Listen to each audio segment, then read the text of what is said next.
Bienvenidos sean todos a una nueva edición de Cíclope, su podcast de cultura visual de confianza. Hoy nos encontramos con Liliana Quintero, que no la conozca por alguna razón. Ella ha estado, bueno, primero que nada fue mi maestra en la universidad.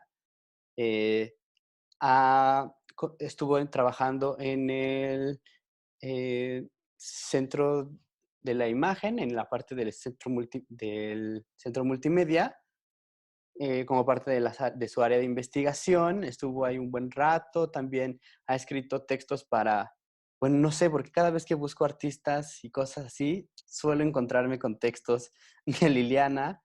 Ha hecho muchos proyectos que tienen que ver sobre todo con nuevos medios.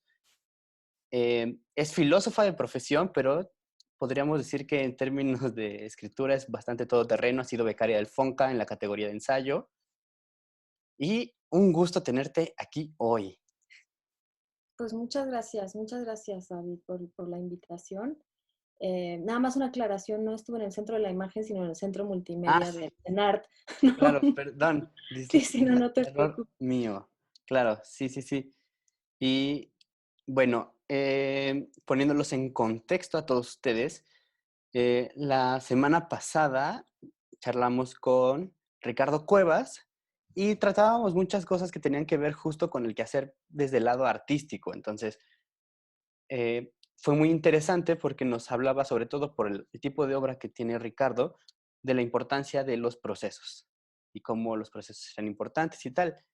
Hoy nos vamos a poner quizá un poco más rigurosos con la parte de ese proceso y de esas cosas que ocurren, ya no desde el artista, sino de quien, tanto el que la observa como el que la estudia. Un poco retornamos aquí en términos de perspectiva a lo que hicimos con Luis Jiménez hace 2 episodios.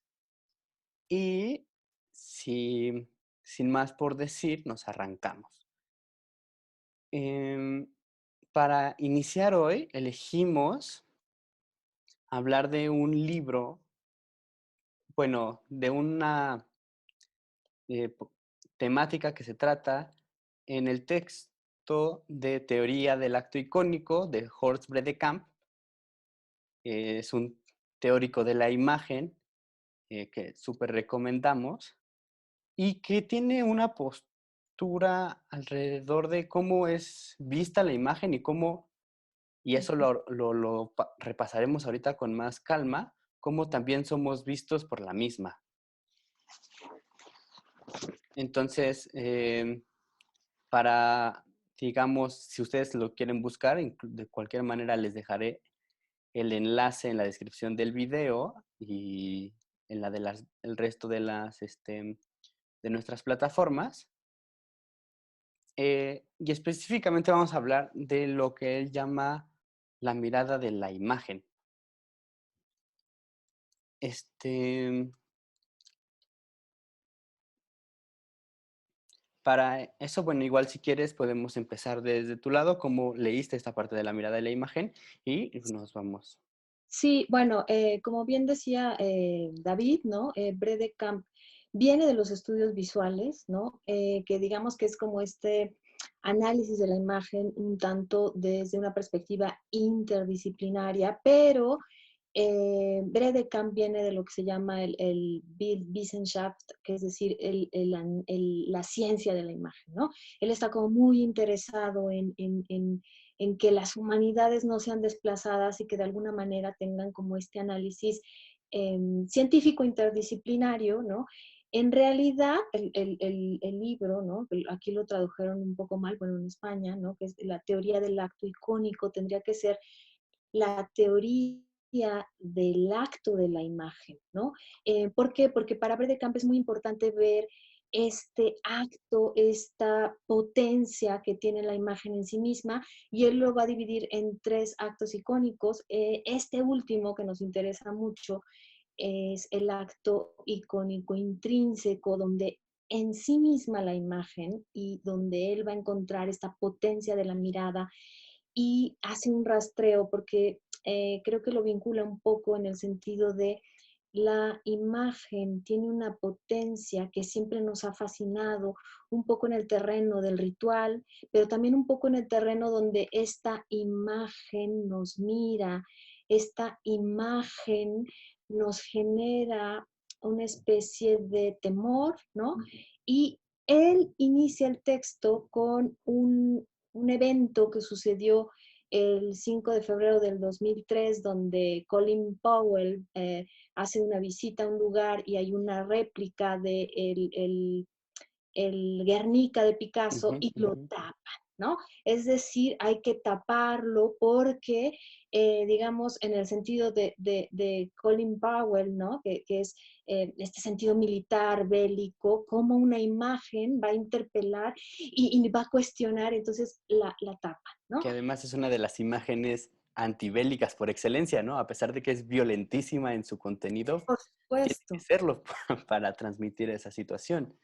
Claro, ¿no? Entonces pero en este caso lo que quiere llevar Bredekam, es decir, la imagen, y no solo la imagen, la obra de arte tiene algo que nos interpela y que va más allá de lo que podemos calcular, ¿no? Entonces, ahí empieza a hacer como una serie de análisis, empieza con este evento, pero lo lleva más al terreno de el mito de la medusa, ¿no? Ujú, ujú. Donde es este ser que en sí, por vernos, nos convierte en piedra, ¿no? Y tiene este poder de la mirada, ¿no? Pero es un poder, digamos, terrorífico que nos invade, ¿no? Y por el cual no podemos nosotros interpelar de manera directa, ¿no? Y lo quiere llevar también a este terreno donde lo llama el acto icónico intrínseco, donde en sí misma una obra tiene una mirada, ¿no? Y no solo, porque también lo hace un análisis, no solo en las pinturas precisamente como del barroco, ¿no? Donde tienen una Ujú. mirada directa, ¿no? Donde son estos retratos que nos miran y nos sentimos mirados, sino lo lleva a cualquier ámbito del arte donde tenga esta capacidad de intrínsecamente de cuestionarnos, como es en el caso del Guernica, ¿no? Tiene que ser Ujú. tapado porque el poder, es decir, el tremendum de esta mirada nos está viendo y no sabemos nosotros como espectadores cómo actuar ante esa potencia que tiene una, una imagen y una obra, ¿no? Y que además es muy interesante justo la parte mítica de la cuestión porque en términos de la imagen es muy curioso, o sea, él regresa a Medusa, pero podríamos hablar de este mito de los dos pintores, ¿no? Que uno pinta una naturaleza muerta de manera tan Claro, impactante claro, que las aves llegan y quieren picotearlas, ¿no? O como, bueno, él mismo lo trata un capítulo atrás, me parece, justo cuando habla de la fotografía y la Verónica, por ejemplo, ¿no? O sea, claro, todas estas series de cómo para contarnos nuestra historia, que siempre parece una historia verbal y que queda en los textos y que siempre buscamos de esa manera, pero me parece a mí muy interesante que incluso en esos casos hay una fascinación por la imagen, es decir, no tenemos ninguno de esos cuadros, no tenemos el cuadro que fue picado por los pájaros, por su majestuosidad en la pintura, pero al mismo tiempo sí que nos podemos imaginar una cuestión de esa índole y entonces hace importante que la imagen esté ahí, ¿no? Es decir, yo recordaba mientras leía cómo hablaba del mito de,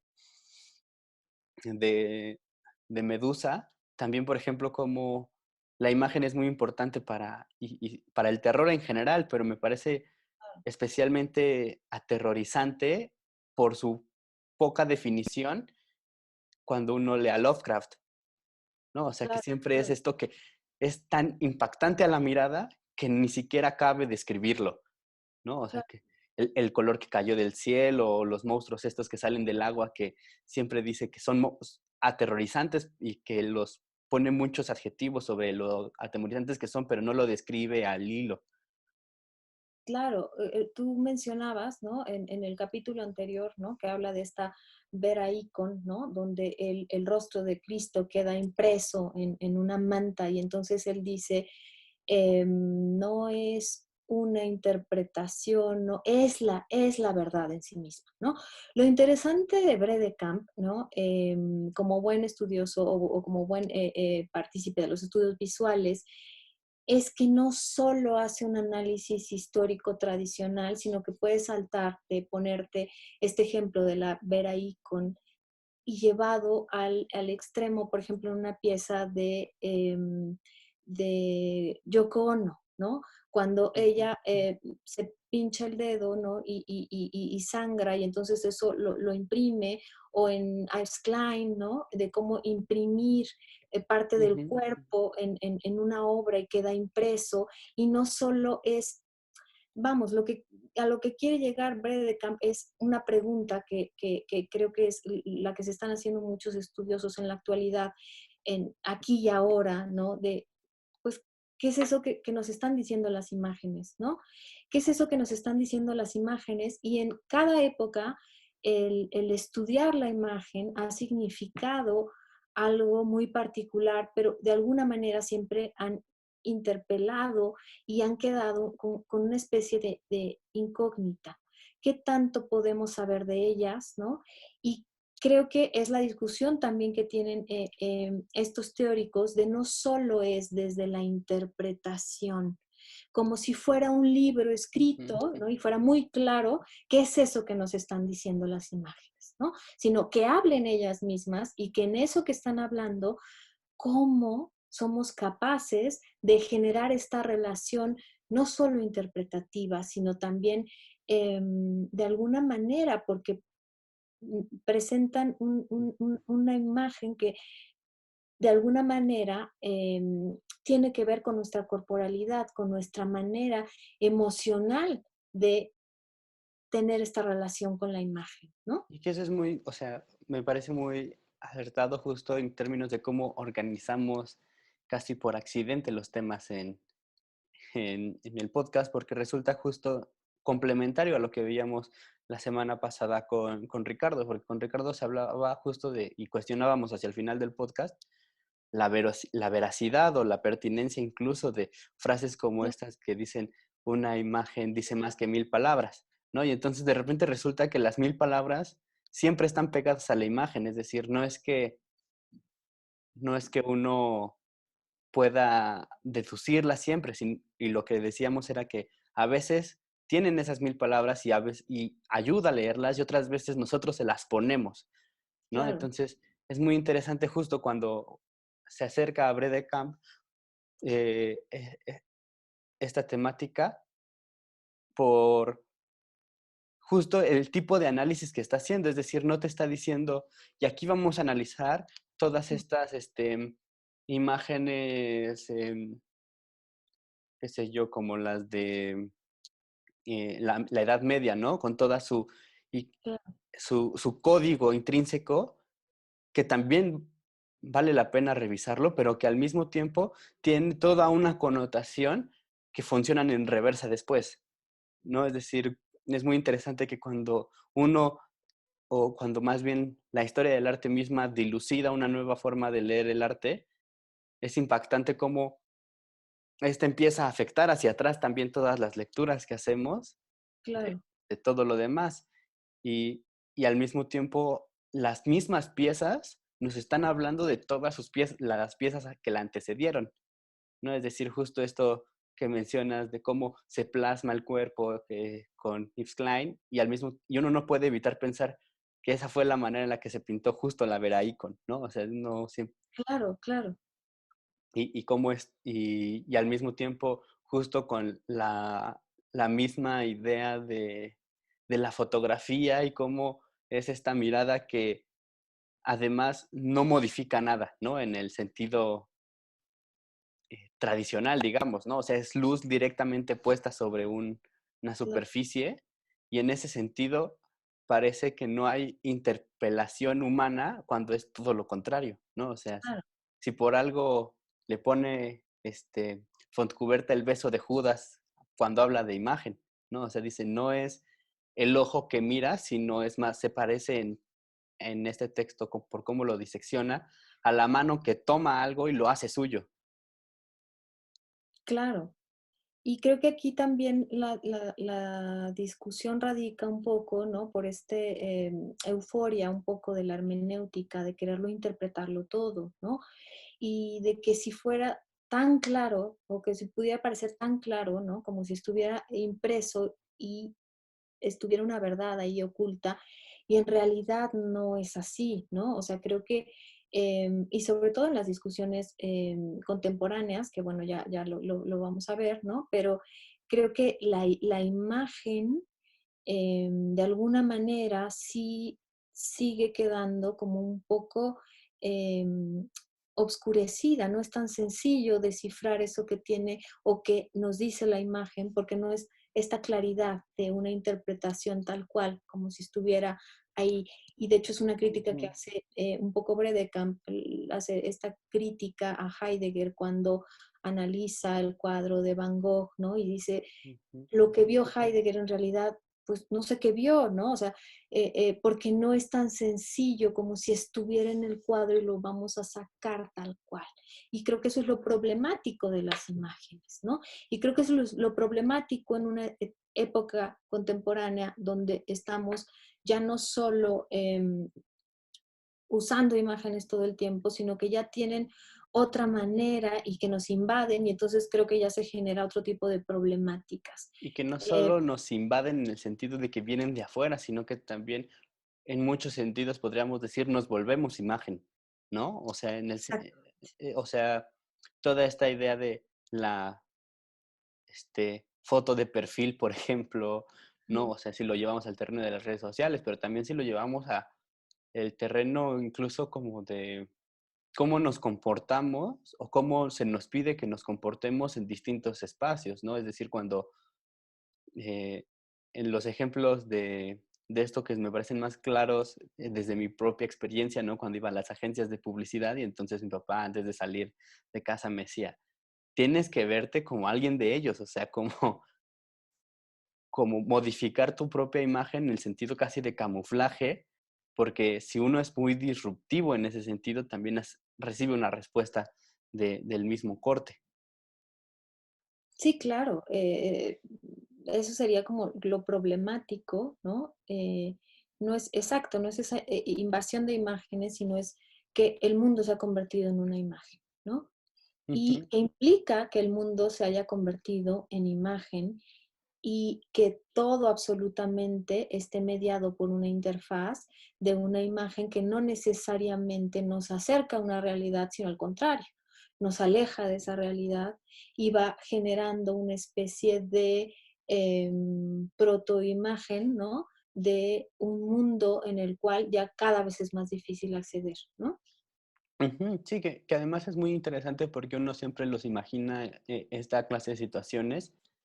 em, y aquí quizá estoy yendo un poco a contrapelo histórico, pero justo lo imaginamos de manera muy habitual con la ciencia ficción y cómo se exaltan estos valores, ¿no? Es decir, en Akira, en Ghost in the Shell, en, bueno, los japoneses son expertos en esas situaciones, pero también hay ejemplos desde, en el, ¿cómo se llama esta? Total Recall, ¿no? Con Claro. Arnold Schwarzenegger incluso, ¿no? O sea, como la imagen de esto que te pegas a los ojos y de repente trastoca todo lo que parece realidad. Y, y uno dice, es cierto, y entonces hay como una suerte de renuencia a cualquier avance tecnológico, porque qué miedo que los robots nos invadan, pero al mismo tiempo esa interpelación con la realidad la hacemos con casi que cualquier recurso, ¿no? Es decir, cuando se releen estas imágenes prehistóricas de la humanidad, ¿no? Es decir, Altamira, Lascaux, etcétera, y de repente resulta que no es como que fueran diarios visuales de lo que ocurría en su mundo, ¿no? Sino era más bien una manera de invocar ese mundo que era tan hostil y entonces es una forma de decir, esto es lo que quiero que pase y lo voy a recrear para que pase de veras. Toda esta situación ritual y este salto de lo que quiero que pase a lo que pasa en el mundo, ya hay una interpelación ahí con lo real que definitivamente lo modifica una y otra cosa. Sí, claro, y que es una condición humana, ¿no? O sea, creo que es condición humana y me encanta esta frase de Fernando Broncano, ¿no? Precisamente de Altamira, ¿no? Donde dice, em, había un juego de sacar o de tener prótesis de nuestro propio cerebro en el exterior, ¿no? Entonces, sí, aunque tú dices, nos aterroriza todo lo de ciencia ficción, pero de alguna manera también convivimos naturalmente, un poco ignorantemente, ¿no? Porque creo que hay algo, el cajanegrismo, como diría Bruno Latour, ¿no? Hay una caja negra siempre que no podemos acceder, que no entendemos qué es lo que sucede, pero de alguna manera, naturalmente, estas prótesis de nuestra memoria, prótesis de nosotros mismos como imagen, de alguna manera ya lo vamos haciendo naturalmente, ¿no? Y de alguna manera configuran el mundo contemporáneo, ¿no? Ujú, y que es muy curioso, volviendo a Camp, justo como em, esta... Y es que vuelvo a Camp, pero voy a volver por un camino que involucra, por ejemplo, este poema que últimamente por alguna razón he encontrado varias veces de Baudelaire, el de Correspondencias, ¿no? Quizá es de los más famosos además de Baudelaire, pero me parece muy interesante justo cómo abre el poema diciendo que la natura es un templo donde vivos pilares dejan salir a veces sus confusas palabras. Por allí pasa el hombre entre bosques de símbolos que lo observan atentos con familiar mirada. Y me parece así absolutamente brutal cuando después de, al mismo tiempo que estaba haciendo eso, preparaba este capítulo y los anteriores, porque es muy real, ¿no? Es decir, no es como que las cosas que observamos solo estén ahí para ser observadas, sino que devuelven la mirada, ¿no? Y la devuelven no en el sentido de que literalmente saquen ojos y nos observen, sino que en la manera en la que hemos o que nos hemos configurado como humanidad, nos exige también buscar las respuestas siempre fuera de nosotros, ¿no? O sea, podríamos pensar que justo este cuerpo prostético, en muchos sentidos, se da todo el tiempo por esta acción de mirar. Eh, lo pensaba, por ejemplo, cuando, ahora sí voy a poner uno de ciencia ficción, pero cuando se da cuenta de que no es el único actor en la habitación en Ex Machina, ¿no? El que se trata de hacer el test a esta cosa y de repente se da cuenta de que no es el único siendo observado o el único observador, sino que también está siendo observado y estudiado por otro humano y también por sí mismo y por la criatura a la que se supone que ni siquiera estaba viva en el sentido estricto, ¿no? Y que al mismo tiempo eso ha ocurrido en infinidad de, de, de momentos en términos históricos, ¿no? Es decir, nosotros mismos en este momento que estamos charlando, podríamos decir casi cara a cara, distanciados por esto, pero que al mismo tiempo somos observados no solamente por quienes sintonicen el programa, sino también por el algoritmo de YouTube, de Facebook, o sea, de todas esas clases de cosas, y que no es una mirada en muchos sentidos ajena a la nuestra, ¿no? Es más bien reflejo de la nuestra, como creadores del mismo. Sí, creo que aquí también algo o surge, digamos, como una pregunta importante y es que creo que como humanidad le hemos dado mucha importancia a la mirada, ¿no? Creo que ha recaído en la mirada, ¿no? Parte de la historia de la humanidad, sobre todo la historia occidental de la humanidad, la historia filosófica de la humanidad, ¿no? Esta mirada clara y distinta, ¿no? Este poder mirarlo todo, o como si en la mirada no hubiera rastros de error, ¿no? Como si en la mirada pudiéramos realmente llegar a conocer esa verdad oculta, ¿no?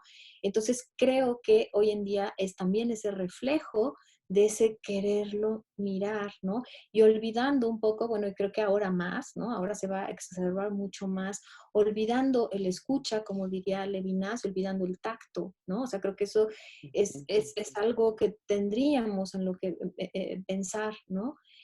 ¿Por qué, no? El humano le ha dado tanta importancia a eso que mira, cómo lo mira, ¿no? Y qué implica esas diferentes miradas, ¿no? Tanto del humano como del no humano, como de estos aparatos que nos miran y que no tienen una mirada ingenua, ¿no? Que no tienen una mirada ingenua, sino hay una mirada detrás que tampoco podemos desocultar tan fácilmente, ¿no? Entonces, creo que eso que dices, ¿no? Es muy atinado en el sentido de pensarlo, ¿no? O sea, porque el humano le ha dado como tanta importancia a su mirada, ¿no? Y que incluso podríamos extenderlo básicamente a justo cómo interpelamos en términos sensibles el resto de nuestros propios sentidos. ¿A qué me refiero? Por ejemplo, cómo me parece muy curioso cómo se habla de imagen también cuando se trata en texto, por ejemplo, ¿no? O sea, que alguien lee alguna parte en la que se describe alguna cosa en una novela y dice, es que me encanta esa imagen. Y es muy Claro, curioso, ¿no? Lo mismo ocurre en música, ¿no? Es decir, cómo a pesar de que está completamente construida en sonido la pieza, si de repente cuando dices, no, pues es que en esta parte lo que te está diciendo y lo que está mostrando la, la sinfonía o lo que sea, es una escena, ¿no? Como algo que aparece frente a la mirada y que se transforma en imagen y entonces ya imaginándolo me resulta fantástico. Uno de los ejemplos que me parecen más comunes a todos nosotros hoy, en términos de cómo ilustramos otros sentires, recuerdo siempre Ratatouille, ¿no? Cuando dice prueba esto y que aparecen como unos fueguitos artificiales y digo, qué manera tan curiosa de volver imagen un sabor. claro. Y entonces, este, bueno, ahí hay una serie de discusiones y creo que ya estamos poniendo ejemplos, pero para todos allá tenemos algunos que ya habíamos pensado y que quizás sea buena idea pasar por ahí de una vez. El primero, que me parece uno de los ejercicios de autorretrato más extraños o singulares, diría yo incluso mejor que extraños, es esta pieza que les voy a mostrar a continuación. Solo voy a compartir la pantalla. Listo. A ver, ¿qué estamos viendo aquí? Bueno, es una pieza, ¿no? De Mona Hatun, ¿no? Es una artista de Beirut, ¿no? Pero bueno, estudió en Londres y vivió en París. Bueno, todavía vive. Pero es una pieza curiosa, ¿no? Cuerpos extraños, porque es una pieza que la ideó en 1980, ¿no? Pero obviamente en 1980 no podía llevarse a cabo, ¿no? Por la tecnología de la época. Ella quería introducir una cámara en sus entrañas y de alguna manera hablar de este cuerpo extraño que nos resulta, por un lado, nos resulta extraño nuestro interior, ¿no? Nuestras vísceras, este cuerpo, pero por otro lado, estamos en un mundo donde lo vigila todo, donde tiene una mirada pornográfica de quererlo mirar todo. Entonces, creo que fue una artista que se adelantó a su época, ¿no? Esta pieza, ¿no? Que es una instalación, la logra en 1994, ¿no? O sea, donde realmente, y también le costó mucho trabajo, médicos, laboratorios que pudieran trabajar con ella, por eso digo que se adelantó a su época. Ahora, bueno, trabajan de la mano laboratorios, científicos y artistas, ¿no? Sin ningún problema, pero en esa época resultaba muy desafiante, ¿no? Como, ¿para qué quieres hacer eso? Aparte, pues no era un poco peligroso también para la propia artista, ¿no? Eh, pero creo que nos lleva a reflexionar mucho, como tú llamabas, ¿no? Es un autorretrato muy particular, ¿no? Es algo que nos resulta muy ajeno, ¿no? Aunque sean nuestras propias entrañas, aunque sea la entraña del artista, de alguna manera, aquí sí podríamos hablar de cualquier cuerpo, ¿no? La entraña de un cuerpo relaciona a cualquier cuerpo, entonces no tiene como su particularidad de entraña, ¿no? Aunque sí la tenga, pero de alguna manera nos resulta muy violento, ¿no? Y es precisamente lo que quería la autora, ¿no? Que resultara violento, pero a la vez eh, este juego visual como un poco de laboratorio, ¿no? Eh, donde es permitido, todo es de alguna manera muy cuidado, muy limpio, ¿no? Donde este ojo científico que le es permitido mirarlo todo, ¿no? Y que es muy curioso justo cómo, desde dónde otorgamos justo esos permisos de mirar, ¿no? Es decir, siempre digo que la fotografía fue una de las cosas que más le costó trabajo entrar al terreno de las artes, justo porque fue muy rápidamente absorbida por las ciencias, ¿no? Era muy curioso que una de las primeras imágenes, digamos, ya que se había popularizado el uso de la imagen, y si primero pasó por esta cuestión de fotografiar a los enfermos mentales y desde esa mirada tan específica y tan limpia de cualquier sesgo podíamos determinar si una persona estaba o no loca, que además en sí mismo trae una contradicción tremenda, pero que es muy curioso justo cómo estos permisos de mirar a la gente, mirar incluso fuera del planeta, ¿no? Se los concedimos a un grupo de nosotros mismos enfocado justo al lado científico. Y que es muy curioso justo cómo en esta situación, o sea, yo viendo esta pieza recordaba justo las otras que tienen que ver con el barroco, que se ponían en las iglesias, que eran muy efectistas y que incluso traían la llaga de Jesucristo o de Jesús con como con relleno para que si uno metía el dedo tuviera el efecto de que de verdad estabas tocando los intestinos, ¿no? De alguien. Y entonces se vuelve muy curioso porque de repente nos violenta mucho esta imagen y este ejercicio en el que nos mete a una cueva como si fuéramos parte de la laparoscopía o que, que se nos muestra, pero al mismo tiempo nos resulta violento porque somos nosotros mismos, es decir, ni siquiera Claro, era mucho más sencillo hacerlo quizá con un cuerpo ahí, aunque barroco y todo, y que supiera uno desde el principio, pero de todas maneras querías tocar, ¿no? claro. Había una sensación ahí distinta, pero cuando esto se vuelve y hacia nosotros, es decir, por el espacio tan claustrofóbico en el que por un lado está puesta la instalación y por otro lado en el que nos mete la instalación por las imágenes, este, sí nos hace sentir de muchas maneras violentados porque podría ser nuestro propio cuerpo.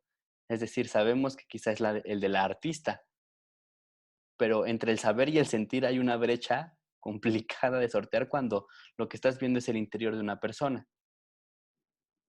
Y que aquí hay un juego doble, ¿no? Con el interior, ¿no?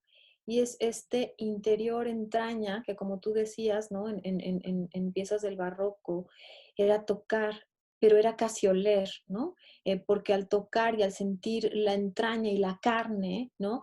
Eh, tiene un sentido directo con el olfato, ¿no? Entonces aquí visualmente tiene una carga de interior entraña, pero esa entraña se vuelve completamente vigilada, ¿no? Donde no tiene nada que ver con una entraña olfativa con una entraña que de alguna manera brota o un cuerpo, ¿no? Entonces, era lo que le interesaba al artista poner en cuestión este interior. ¿Qué estamos entendiendo por este interior y llevar la entraña? Pero una entraña visualizada, visualizada por un ojo permitido, ¿no? De poderlo ver y hasta dónde llegar en ese interior, ¿no? Que se convierte en nuestro propio interior, entonces es como este juego de estar vigilado, pero aquí no es una vigilancia que está desde afuera, ¿no? Sino es una vigilancia desde adentro que puede ser mucho más fuerte, intrusiva, ¿no? De este juego donde te sientes vigilado desde mi interior, pero es un interior entraña, ¿no? Ujú, y que es, o sea, me resulta también semejante a cuando se hacen estas cárceles, ¿no? De la mirada del estenopeico, no, Del panóptico. del panóptico, Ajá, exacto, ¿no? ajá, Pero, o sea, me parece que es como cuando ya quitaron al vigía, ¿no? Es decir, ya no claro. es como que uno esté esperando a que salga el vigía, sino que ya se vuelve uno el vigía mismo de sí mismo, ¿no? Y entonces, esta entraña, ¿no? Que estamos viendo y que de alguna manera vigila lo que está dentro, pero que al mismo tiempo carecemos de los códigos para interpretarla. O sea, a mí me parece muy curioso, por ejemplo, todo este armatoste que hemos generado para, para de alguna manera vigilar el cuerpo y que son muy poco humanos en la solución que les damos. Es decir, cuando uno va por sus análisis de sangre y aparecen niveles y gráficas y cosas así, dices, es que tiene muy poco que ver con la manera en la que soy yo por dentro, ¿no? Si lo pensamos desde ahí. Claro, Entonces, justo cuando ya se nos muestra cómo de veras somos por dentro y cómo, y funcionando, ¿no? Porque es distinto, o sea, no es una disección, no es un cuerpo muerto que puedes abrir en capas, sino que tiene sus propias funciones en curso mientras lo estamos viendo. Y eso sí me parece quizás la parte más violenta de la pieza, porque a pesar de que siempre salta uno cuando está muerto y las disecciones y que la crueldad y tal, pero me parece mucho más cruel mientras está vivo y que además podría ser cualquiera de nosotros. claro. Y aparte aquí también algo importante es que es un ojo máquina, ¿no? Un ojo máquina que nos está observando y que tiene esa capacidad de mirar, ¿no? Y de mirar y de seleccionar como quiere mirar, ¿no? No es, el ojo humano es el que regresa, el que interpreta, pero que también está acompañado un poco con este ojo máquina, ¿no? Que, bueno, en la actualidad, o sea, en esa época, por eso era tan importante, o sea, ella lo piensa en 1980, ¿no? Y le interesa mucho y digamos que es una idea que no, que la persigue durante 14 años hasta poderla llevar a cabo, ¿no?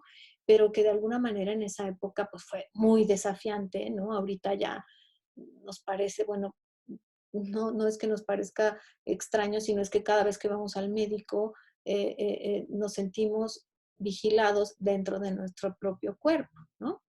Ujú. Pero es un ojo máquina acompañado, ¿no?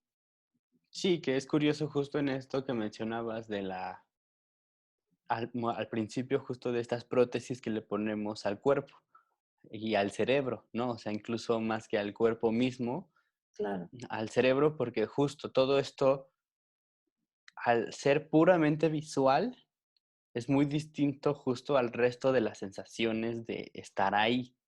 Es decir, que el resto de las sensaciones, es decir, tanto la sensación espacial como la sensación olfativa y gustativa y táctil, todo eso no ocurre en el cuerpo físico nuestro, sino que ocurre interpelado por esta máquina y que nosotros, sí, pues le ponemos, digamos, todo el relleno a eso que ocurre. O sea, es esto de que de repente uno dice, no ve en la televisión y en esta pieza específicamente, qué bueno que las imágenes no huelen, ¿no? Porque, Sí, claro. porque es pero que al mismo tiempo, si pensamos eso es porque ya le dimos un olor en nuestra cabeza al menos, ¿no? O sea, ya hay algo que ahí que dijimos o que completamos con nuestros propios olores, ¿no?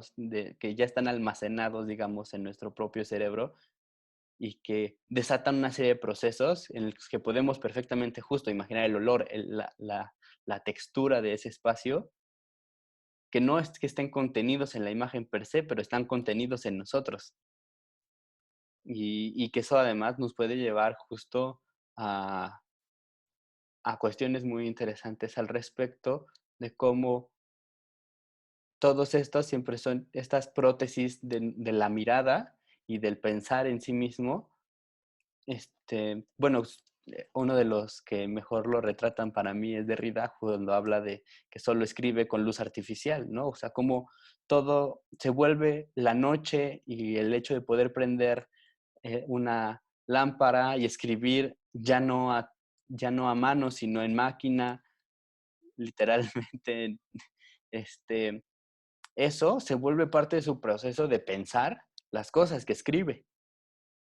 Y entonces, ¿cómo pensamos las cosas que vemos? O sea, cómo nos damos cuenta de repente que cuando mandamos una imagen decimos, no, pero por WhatsApp no, porque se comprime o pierde calidad. Y uno dice, pero pues está hecha para que la veas ahí y ahí está o sea, hay una serie de situaciones que empiezan a ocurrir en términos de cómo estas prótesis ya las estamos asumiendo como parte de nosotros mismos y tenemos experiencia sensible, no solo de la mirada, sino del resto de nuestros sentidos, interpelados por estas máquinas y por la visualidad. Y cómo modifica nuestra experiencia, ¿no? Bien decía Derrida, ¿no? O sea, no solo es esta máquina que está frente a mí con la cual no ya voy a usar todos los dedos, ¿no? Y entonces al usar todos los dedos estamos entrando en el terreno de la digitalidad, ¿no? Pero cómo modifica esta manera en el que yo escribo mi manera de pensar y mi manera de experienciar con el mundo, ¿no? No es una prótesis o una máquina separada, sino que hay una interrelación con esa máquina y cómo va modificando esa experiencia. Esa experiencia no solo propia, sino esa experiencia de la escritura, por ejemplo, ¿no? Ujú. Sí, que además, siguiendo esa, digamos, línea del pensamiento, se vuelve cada vez más invisible, deja de ser percibida como la prótesis, ¿no? O sea, por eso eh, me parece muy interesante esta pirámide que hace Next Nature y en el que pone en la cima de la pirámide como gran vencedor a la escritura, ¿no? O sea, la Claro. idea de escribir que nos parece un proceso no artificial, sino completa y absolutamente natural, y que es todo lo contrario. La ropa también ahí muy arriba, ¿no? O sea, no como un proceso este, externo a nosotros, sino que nos acompaña. No pensamos como la ropa como un aparato tecnológico y que quizás solamente lo repensamos cuando insertamos medios electrónicos en él, ¿no? Es decir, cuando aparece toda la idea del wearable, ¿no? Como que puede ser los relojes inteligentes, los lentes, una serie de cosas que hasta entonces como que volvió a aparecer en la mesa decir, ah, mi ropa es tecnología, pero no es una tecnología, pero no siempre es una tecnología pensada desde lo electrónico, sino también desde que el textil mismo, el hecho de que nos pongamos cosas para refugiarnos del clima y que la llevemos con nosotros es un avance tecnológico brutal. Sí, me encanta esta reflexión de Ortega y Gasset, ¿no? Que fue como de los primeros que le interesó esta discusión entre lo natural y lo artificial, ¿no? De que el humano crea una sobrenaturaleza, ¿no? Que se siente muy mal en este ámbito natural que nunca se pudo adaptar y entonces crea esa sobrenaturaleza, ¿no? Y también esta frase heideggeriana que es muy pertinente, ¿no? De lo natural en el hombre es lo artificial, ¿no? O Ujú, sea, ujú. realmente, ¿no? O sea, sí, es condición humana, ¿no? Pero hoy en día, cuando esas pequeñas, que ya no son tanto prótesis, sino son como más bien simbiosis, ¿no?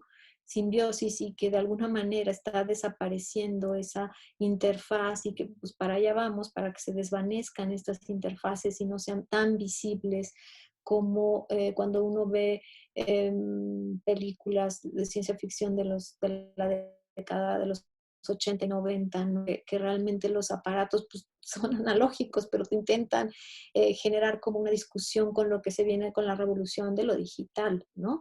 Entonces Sí. ya no es tanto esta prótesis, sino más bien es una especie de simbiosis entre la tecnología y el hombre, entre lo natural y lo artificial, que tiene, digamos, como una línea muy, muy eh, sutil, ¿no? Donde todo el tiempo como condición humana estamos cohabitando con eso, ¿no? Y que es muy curioso justo cómo esto escala a todos los terrenos. Justo estaba viendo yo hace muy poquito este documental que se llama sobre nuestro planeta, que es un documental básicamente de que habla sobre la conservación natural y que entonces se pasea por todo el mundo y tal, pero en el intro de la serie me parece fantástico que dice, hace 60 años vimos por primera vez, el mundo se vio a sí mismo, ¿no? O sea, fue la Sí, primera imagen que teníamos del planeta Tierra desde el espacio exterior y claro, dice, desde claro. entonces nos hemos más que duplicado. Y entonces es impactante como justo ahí, hasta ese momento, por ejemplo, confirmamos nuestros mapas, ¿no? O sea, hasta que los pudimos ver desde arriba, hasta que empiezan a ocurrir estas cosas y un poco se siente, y además es muy curioso que la pieza haya sido ideada en los 80s, justo Claro. como ese mismo ejercicio, ¿no? Es decir, pero al revés. O sea, hasta ahora habíamos experimentado la Tierra desde sus entrañas y conocemos solo una parte de ellas, y al revés de cómo habíamos hecho con nosotros mismos, es decir, siempre nos veíamos como si fuéramos planetas vistos desde fuera. Ujú. No, bueno, eso es fuertísima la reflexión, ¿no? Sobre todo como occidentales, ¿no? En el terreno de que creemos que el mundo es una imagen, ¿no? El mundo se ha convertido en imagen y hasta no ver una imagen de lo que es la Tierra, entonces no tomas conciencia de ello, ¿no? Ujú. Entonces quiere decir que tenemos ahí un apego muy particular con eso que miramos. Si no lo miramos, entonces no somos capaces pues, de comprenderlo, de entenderlo, y creo que eso sería como importante. Me encanta la reflexión de Kate Moxie, ¿no? Donde dice, creo que el problema aquí es que todo lo queremos ver con esta claridad de distinción casi cartesiana, ¿no? Y el problema es este opacidad, ¿no? Aquello Ujú. que no es tan sencillo de ver y creo que ahí es donde tendríamos que hacer una reflexión. No tenemos que verlo todo, no tenemos por qué eso que vemos también creer que lo comprendemos, ¿no? Entonces, creo que es importante también ver y hacer la pregunta de por qué tenemos como esta necesidad de quererlo mirar y desde ahí comprender absolutamente todo, ¿no? Sí, que además es una discusión en la que Occidente especialmente ha tenido sus tropiezos, por decirlo menos, ¿no? Es decir, guerras se han peleado en torno a la imagen. eh, Claro, León Saurio, ¿no? Y todas eh, los conflictos alrededor de si se debía usar la imagen o no en un terreno de la espiritualidad, ¿no?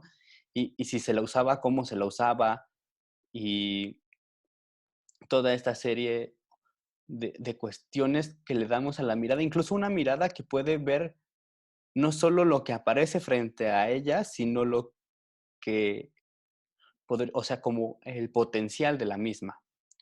Siempre me recuerda esto a Miguel Ángel, diciendo que lo que se trataba de hacer era sacar eso que ya estaba en la piedra y mostrárselo a todos, ¿no? Es decir, la escultura que él quería hacer ya estaba en la piedra y lo único que él hacía era quitar el exceso, ¿no? O sea, me parece a mí súper impactante esa idea porque también la aplicamos al resto de de las cosas, ¿no? Es decir, tenemos esta constante carrera o ambición de que eso que ya vimos que podía ser lo otro ocurra.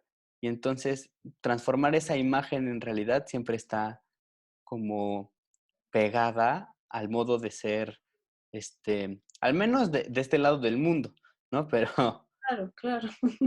Pero que además es muy impactante cuando del otro lado del mundo se enteran de que, o bueno, no es que se enteren, pero como que hacen suya esta misma idea y entonces explota así al infinito, ¿no? Es decir, justo lo que decíamos, o sea, la ciencia ficción japonesa le dio dos vueltas muy rápido a todo lo que estábamos pensando hasta ese momento, ¿no? O sea, la animación de entonces y la clase de reflexiones, o sea, yo Akira, pero también Tetsuo, que es otra película japonesa, en el que las máquinas se le pegan al cuerpo a la persona y que y que entonces empieza a perder la frontera entre sí mismo y lo que es tecnológico de manera muy grotesca y casi terrorífica, pero que al mismo tiempo nos obliga a pensar, no sé, o sea, yo me impacté cuando vi las hoverboards y dice, de verdad caminar no era tan difícil.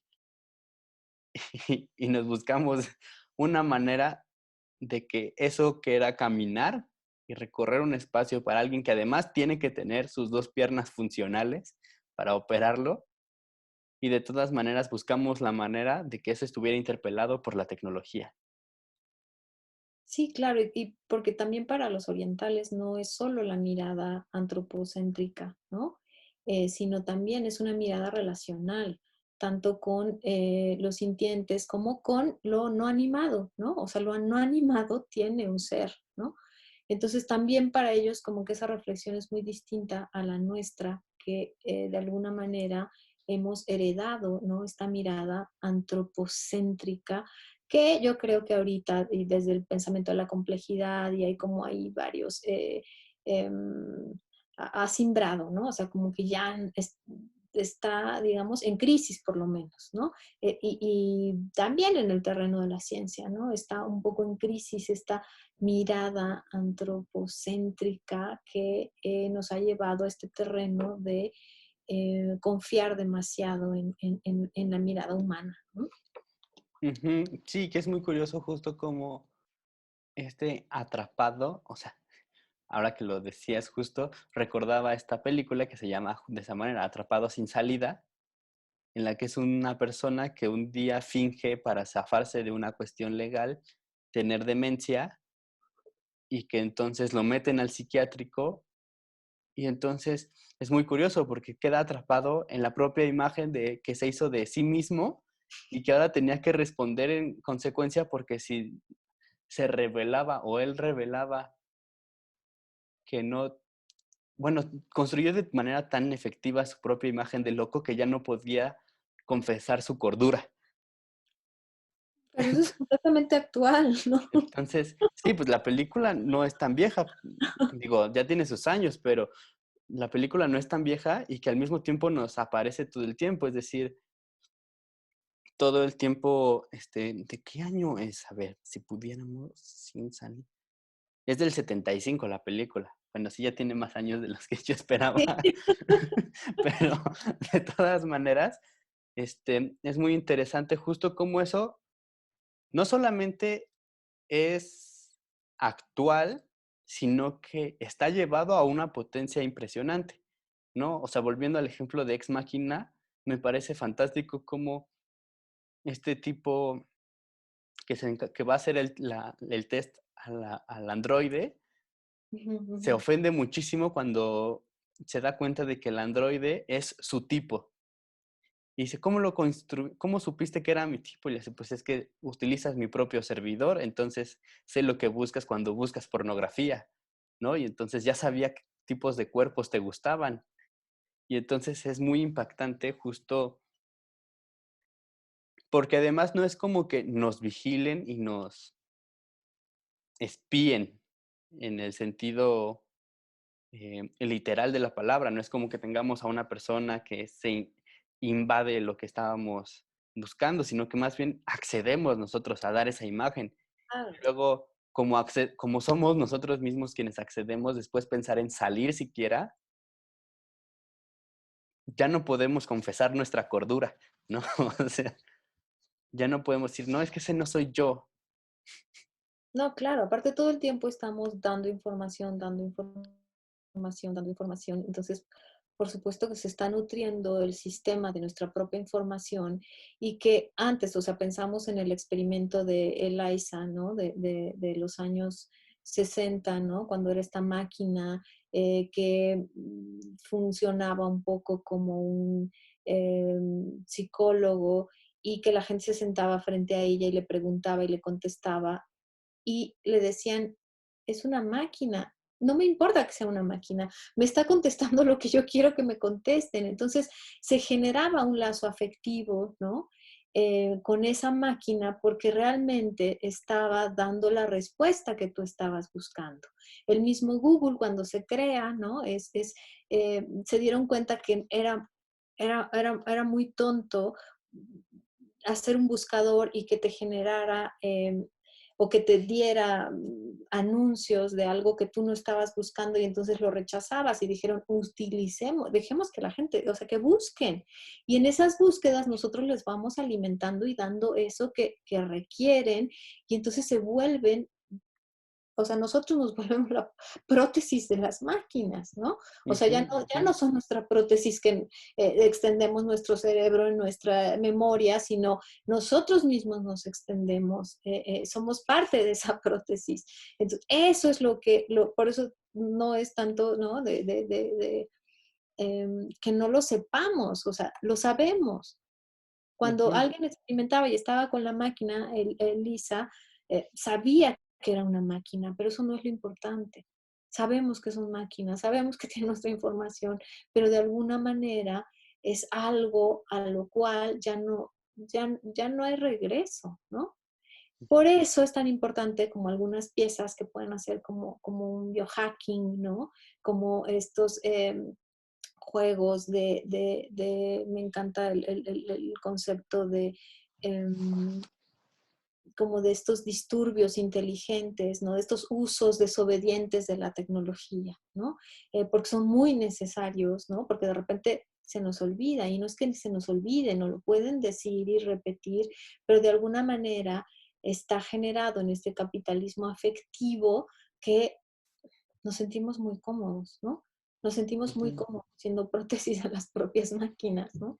ujú. Y que ni siquiera lo pensaría yo, en un sentido del todo negativo, es decir, Ujú. cómo nos hacemos nosotros prótesis de las máquinas, eh, porque de alguna manera también ayuda a que seamos prótesis de nosotros mismos, en el sentido de que en muchos casos justo nos ayudan a de repente ver cómo esa distancia entre esa imagen que nos construimos de nosotros mismos y nosotros mismos, ¿no? O sea, todas estas cuestiones de escándalos y de cosas que dijo un personaje en personaje y luego se le ataca por ser ese personaje, ¿no? Es decir, me parece que hace no mucho una serie, o bueno, un actor que estaba en una serie, creo que era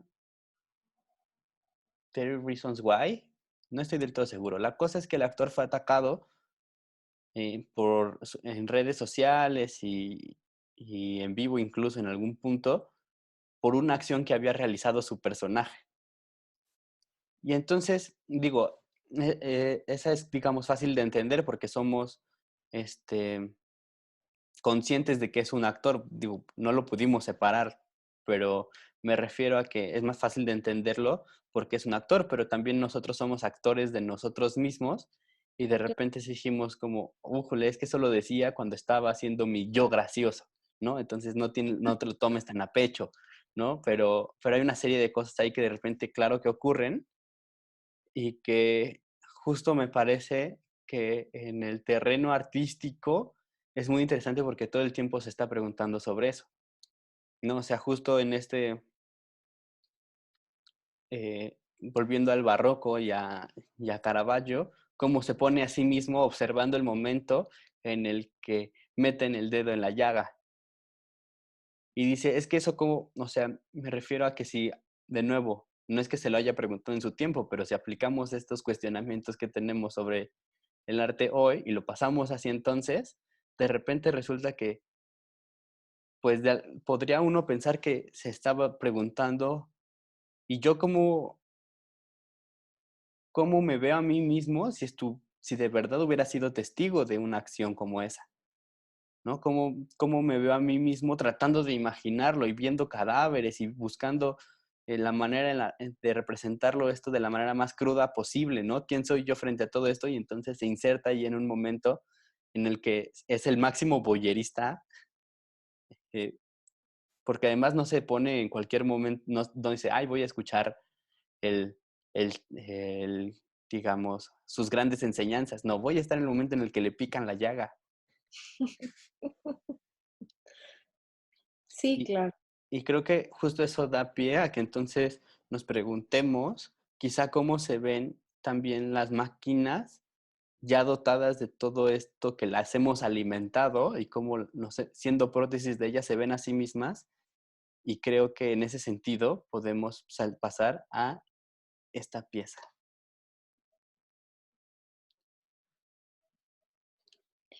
Sí, bueno, es raro, ¿no? O sea, ver cómo esta pieza que es de Juan José Rivas, ¿no? Form, queda cristalizada en esta escultura en 3D, donde es una pieza muy compleja, ¿no? Que la divide en tres momentos, son tres diferentes esculturas y son tres acciones.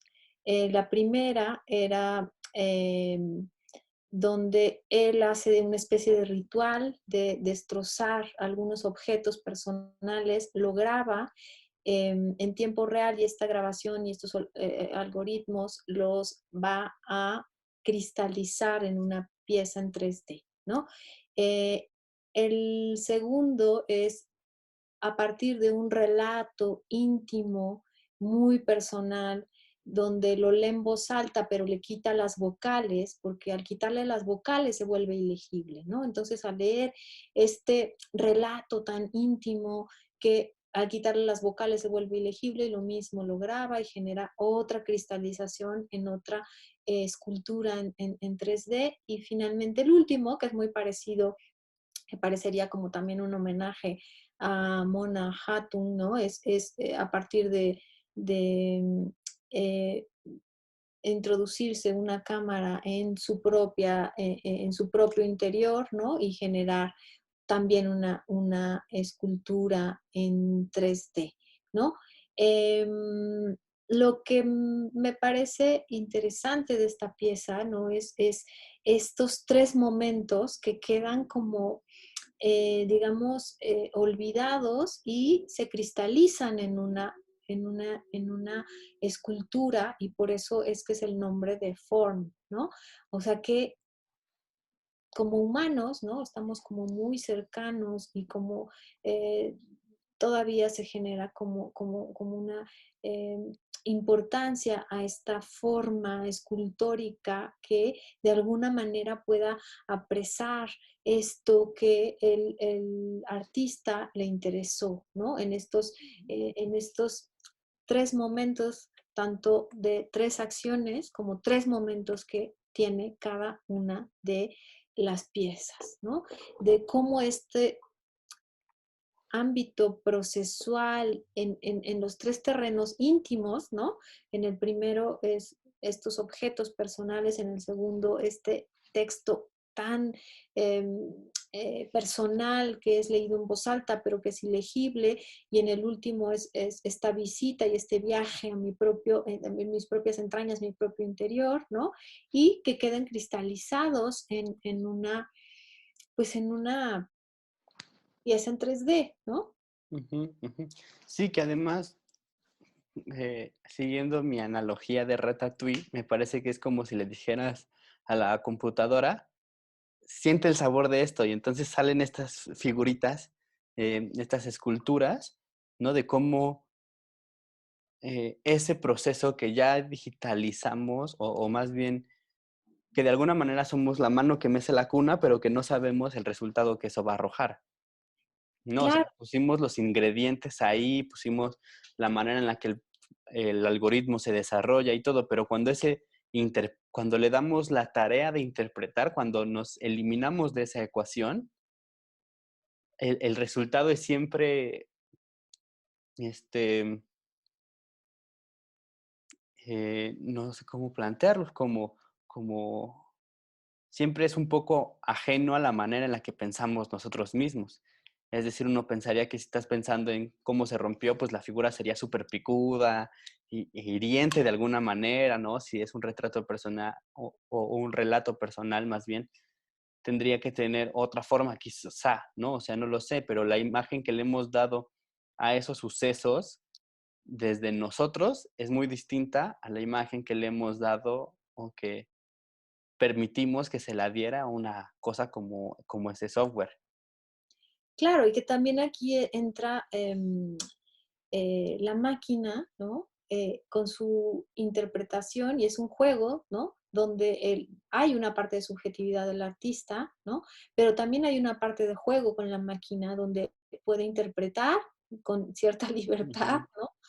Donde no sabemos exactamente cómo, a qué escultura vamos a llegar, ¿no? Entonces creo que eso era algo que le interesaba también a Juan José Rivas, ¿no? De esta parte un poco abierta, que parece al final como cerrada porque queda una escultura, pero es un poco abierta en el sentido donde iniciar con una acción completamente íntima y personal que se lleva a la máquina, que es completamente, pues son matemáticas, ¿no? Pero al final no sabemos y queda la sorpresa de qué escultura va a quedar a partir de eso, de ese, es como un poco un juego de cristalizar esto íntimo que no puede ser llevado a una forma, pero la Sí, máquina nos sorprende y nos genera una forma y aparte pues, son formas muy, pues muy agradables, ¿no? sí que esto me hace, además, recordar em, un ejercicio muy curioso que hace, creo que se coló ahí un poco de el ladrido de mi perro, pero anyways, un ejercicio muy curioso que hace un fotógrafo que se llama Rashid Hack. Lo estoy recordando en este preciso momento, pero se los quiero compartir. Rashid Hack hace unos retratos en un cuarto completamente oscuro y luego él con una lámpara colorea, digamos, a las personas. El proceso es completamente análogo y se ha hecho muchas veces, ¿no? O sea, pintar con la luz y entonces que solamente por donde pasa la lámpara, el haz de luz, queda dibujado y después, pero el ejercicio que hace siguiente es muy impactante porque después estas imágenes también las pasa por un proceso digital, pero lo que arroja no es una forma nueva, sino el título de la imagen. Y entonces, dejándole esa libertad creativa, salen estas imágenes que, por ejemplo, esta, ¿no? Perdido en las aguas, Lost in the Water Shadow, ¿no? O sea, perdido como en la sombra del agua.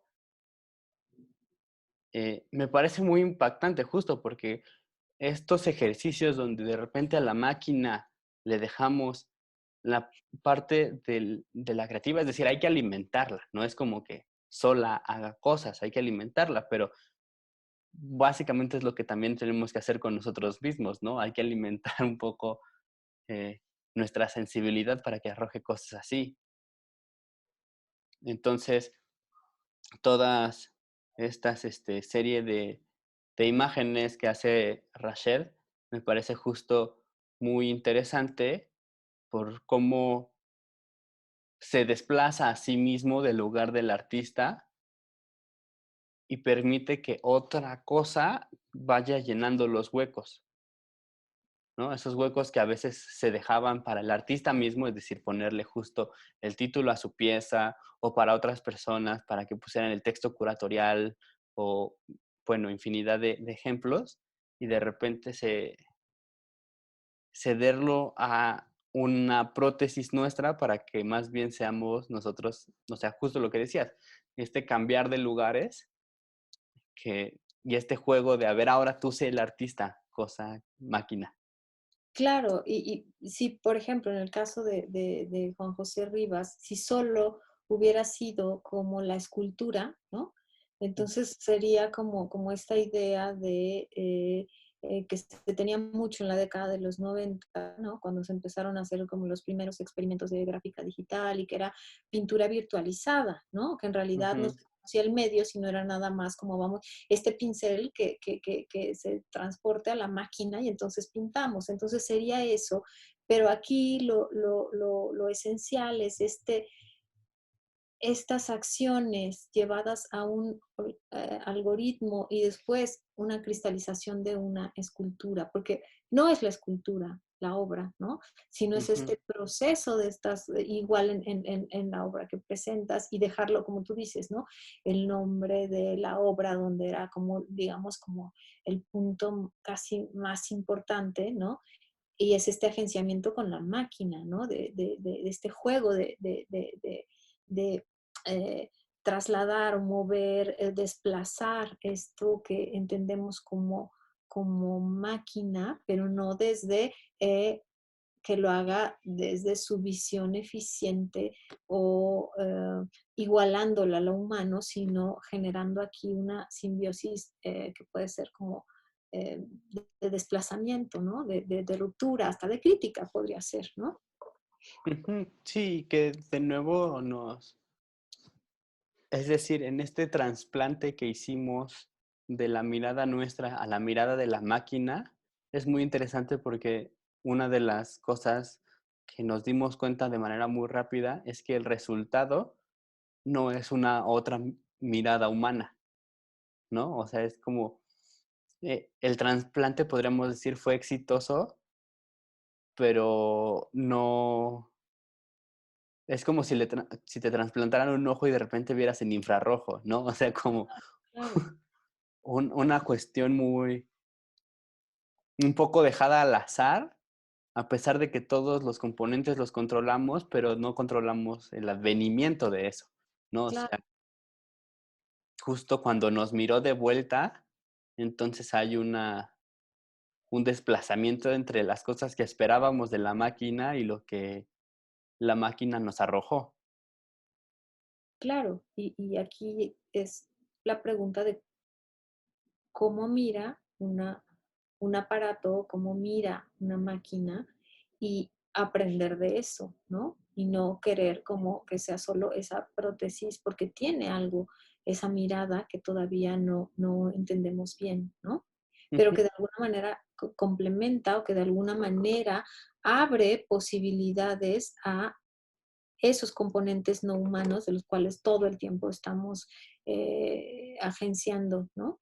ujú, claro, y que eso me devuelve una vez más a la medusa, es decir, la medusa era una cosa no humana, pero que petrificaba a quien lo viera al instante, ¿no? Que era utilizando el mismo ejemplo de la escultura, los esculpía así, los volvía escultura, ¿no? Tomaba materia viva y la volvía escultura con el acto de la mirada, ¿no? Y que es lo mismo que pasa en este ejercicio de Juan José Rivas, Ajá. ¿no? O sea, se deja mirar o deja que la máquina mire este proceso suyo y con su mirada la vuelve escultura, la petrifica y la deja no solamente estática, sino que la deja en muchos sentidos irreconocible para nosotros, ¿no? O sea, eso me parece fantástico y me resuena a Pompeya un poco, ¿no? O sea, fue esta acción de este, podemos decirle dioses, fenómeno natural, pero de todas maneras les cayó lava encima a todos, los petrificó al instante y además entre muchas otras cosas, digamos, dejó una imagen de lo que considerábamos como lo griego, que poco tenía que ver, ¿no? Es decir, hasta que se vuelven a descubrir y que se destapan los mosaicos, hasta ese momento pensábamos que la escultura así bella y, y terminada y, y que además dictaminaba todo lo que pensábamos que englobaba el ser buen escultor radicado en que no tuviera color, por decir una cosa. Claro, Y cuando todo esto surge, la mirada que nos devuelve de cómo nosotros mismos lo hicimos, es como, bueno, hubo negación, ¿no? De entrada, o sea, Winkelmann lo escribió justo todo su tratado sobre la belleza mientras descubrían esto y dijo, no, de todas maneras se queda blanco. Superpuso ahí su propio acto de mirar a la claro, mirada que le devolvió la realidad, digamos, pero es muy interesante justo cómo ocurre en esto, o cuando uno habla de la objetividad de la imagen fotográfica al principio, ¿no? Que era una de las primeras cosas, le decía, pero yo no veo en blanco y negro. Yo no sé quién lo claro, haga, pero yo no. claro, claro. Y que ahí radica lo interesante, ¿no? O sea, como no verlo como esta, capturar la realidad, sino como nos permite de alguna manera hablar de esta relación con un aparato que mira y que de alguna manera se está dando eh, otra interpretación, ¿no? Que no solo es desde el ojo frío que calcula lo humano y que puede verlo, sino que hay ahí una simbiosis interesante. Y no había visto, ¿no? Esta relación que me parece muy, muy pertinente de Juan José Rivas, ¿no? Y la medusa, ¿no? O sea, que finalmente queda como en escultura, ¿no? Algo, este acto tan, tan personal, ¿no? Y que de alguna manera lo cristaliza, pero desde el ojo de la máquina, ¿no? De cómo Ujú. llega a interpretar este acto, me parece muy, muy, muy bueno.